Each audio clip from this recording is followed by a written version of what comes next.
शरद ऋतु की गुनगुनी धूप और रंग बिरंगे फूलों की खुशबू ने पूरे वातावरण को अपने खुशनुमा आगोश में भर रखा था। आज बरसों बाद फिर से एक बार अनु को ऐसी खुशी के आनंद की अनुभूति हो रही थी जिसकी उसे बेसब्री से प्रतीक्षा थी। मन अनगिनत सपनों की दुनिया में विचर रहा था। बहुरानी, चाय लाऊं तुम्हारे लिए? रामू काका की आवाज़ से अनु की तंद्रा टूटी। चाय? ठीक है काका, ले आओ, और हाँ सुनो, अपने लिए भी लेते आना, अनु ने मुस्कुराते हुए कहा। रामू काका ने मुस्कुराते हुए सिर हिलाकर जवाब दिया और रसोई घर की तरफ चले गए। काका, चाय वाकई बहुत अच्छी बनी है।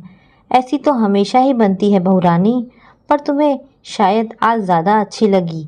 इतना कहते हुए रामू काका खुरपी लेकर बागवानी करने बैठ गए। ध्यान से काका, कहीं तुम्हारी खुरपी से कोई कली आहत ना हो जाए।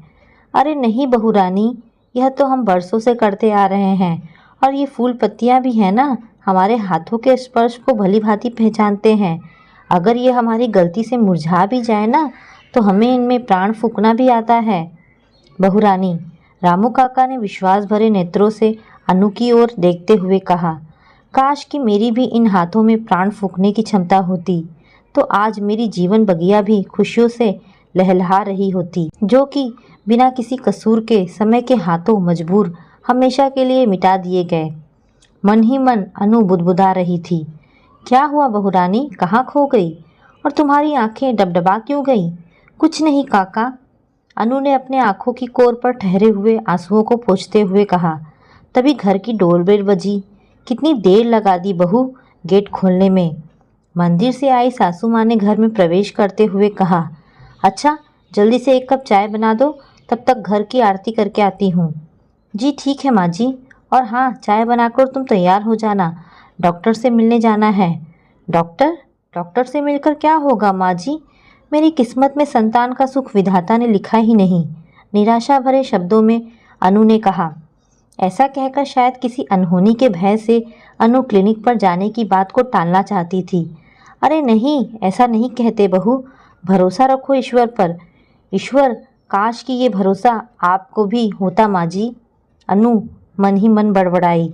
थोड़ी ही देर में दोनों क्लिनिक पहुंची। हे प्रभु, इस बार तो अच्छी खुशखबरी सुना दो, सासू माँ मन ही मन प्रार्थना कर रही थी। चलिए माँ जी, रिपोर्ट मिल गई। हाँ हाँ चलो, माँ ने गाड़ी में बैठते ही कौतूहलवश जानना चाहा। क्या कहा डॉक्टर ने? अनु बिना किसी प्रतिक्रिया के कार की खिड़की पर अपना सिर टिकाए बाहर की ओर शून्य भाव से देखे जा रही थी। क्या कहा डॉक्टर साहिबा ने? बताती क्यों नहीं, या फिर इस बार भी? आपकी प्रतीक्षा पूरी हुई माँ जी, सच। यह सुनते ही सासू माँ की खुशी का ठिकाना ना रहा। दोनों हाथों को ऊपर की ओर कृतज्ञ भाव से उठाते हुए कहा। लाख लाख शुक्र है तेरा परवरदिगार, आखिरकार तूने मेरी फरियाद सुन ही ली। पर अनु इस खुशी से अनभिज्ञ खिड़की से बाहर शून्य में नजरें गड़ाए हुए जैसे कि किसी प्रश्न का उत्तर ढूंढ रही थी। अतीत की निर्मम यादों ने उसे फिर से घेर लिया था। किससे अपने मन की व्यथा कहती सिवाय ईश्वर के? क्यों इतना सब कुछ मेरे साथ हो गया और मैं बेबस, लाचार, खामोश सब कुछ सहती रही? ईश्वर ने भी उसकी क्यों नहीं सुनी? कितनी ही फरियाद की, गुहार लगाई, मेरी शक्ति को मुझसे छीनकर छिन्न भिन्न कर दिया गया, और मैं अपनी आंखों के सामने अपना सब कुछ लूटता हुआ देखती रही।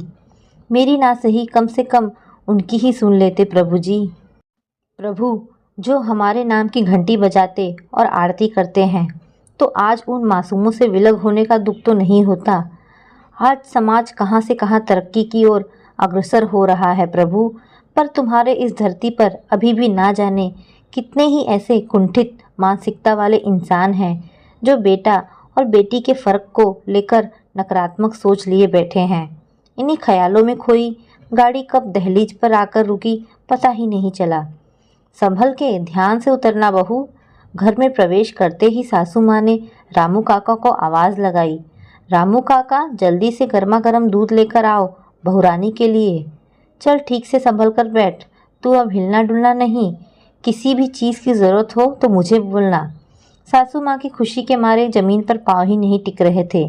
इस बीच कभी कभी अनु की ननद प्रिया का भी फ़ोन आता रहता था। कैसी हो भाभी? ठीक हूँ प्रिया दीदी। ठीक हो बस, खुश नहीं हो? हाँ खुश भी हूँ। तुम कैसी हो? कभी आओ ना इधर। हाँ भाभी ज़रूर आऊँगी। बस अब कुछ ही दिनों में भतीजे का मुंह दिखलाओगी ना? खुशी से प्रिया ने दूसरी तरफ से कहा। समय बीता और वह शुभ दिन भी आया जब अनु ने एक बहुत ही सुंदर फूल सी बच्ची को जन्म दिया। ये समाचार सुनते ही सासू माँ के पैरों तले जमीन खिसक गया। पोती का मुंह तक भी नहीं देखा और प्रिया को लेकर भागी भागी डॉक्टर के पास गई और फनफनाती हुई केबिन में घुसी और पूरे तैश में बोली, क्यों डॉक्टर साहिबा, आपने तो कहा था इस बार पोते का मुंह दिखाएंगी। डॉक्टर ने भी थोड़ा असमंजस भरी नज़रों से सासू माँ की तरफ देखा और कहा, आप 2 मिनट रुकिए माँ जी, पहले आप मुझे अपना वो रिपोर्ट दिखाइए जो मैंने आपको 9 महीने पहले दिया था। प्रिया ने फाइल डॉक्टर के आगे बढ़ा दिया। बहुत ध्यान से निरीक्षण करने के पश्चात उन्होंने कहा, माँ जी दरअसल यह रिपोर्ट अनु की है ही नहीं। इसी नाम की एक और अनु उस दिन भी आई थी। दोनों की जांच मैंने ही की थी, पर तभी यह अचानक लाइट चली गई। इसी कारण हो सकता है अंधेरे में गलती से दोनों की फाइल बदल गई होगी और नर्स ने दूसरी अनु की फाइल थमा दी होगी। क्या? अब तो सासू माँ को कुछ समझ ही नहीं आ रहा था कि क्या करे। धड़ाम से सोफे पर बैठ गई और लगी अपने नसीब को कोसने। इन सब उथल पुथल के बीच प्रिया मन ही मन बहुत खुश थी। जो हुआ अच्छा ही हुआ। इसी को कहते हैं जाको राखे साइयाँ, मार सके ना कोई। इससे पहले उसे अपनी सीता जैसी भाभी के खिलाफ माँ के उटपटांग ताने सुनने पड़े। चुपके से वहाँ से खिसक गई और भाभी के पास पहुँचते ही गले लगाकर बधाई की बौछार कर दी। ओ भाभी बहुत बहुत बधाई, आज तो वाकई बहुत खुशी का दिन है। रामू काका चलो सब जगह खूब मिठाइयाँ बांटो और खुशियाँ मनाओ। हाँ हाँ बिटिया ज़रूर। आज रामू काका की भी आंखें खुशी से नम हो गई थी। भाभी अब तुम माँ से बिल्कुल भी डरना मत, हिम्मत से मुकाबला करना। हाँ दीदी, अनु ने अपनी फूल सी बच्ची की ओर वात्सल्य भरी नज़रों से निहारते हुए कहा। मेरे जीवन में अब शक्ति आ गई है। तो दोस्तों ये छोटी सी कहानी आपको कैसी लगी? अगर आपको कहानी पसंद आई हो तो प्लीज़ इसे लाइक एंड शेयर करें। धन्यवाद दोस्तों।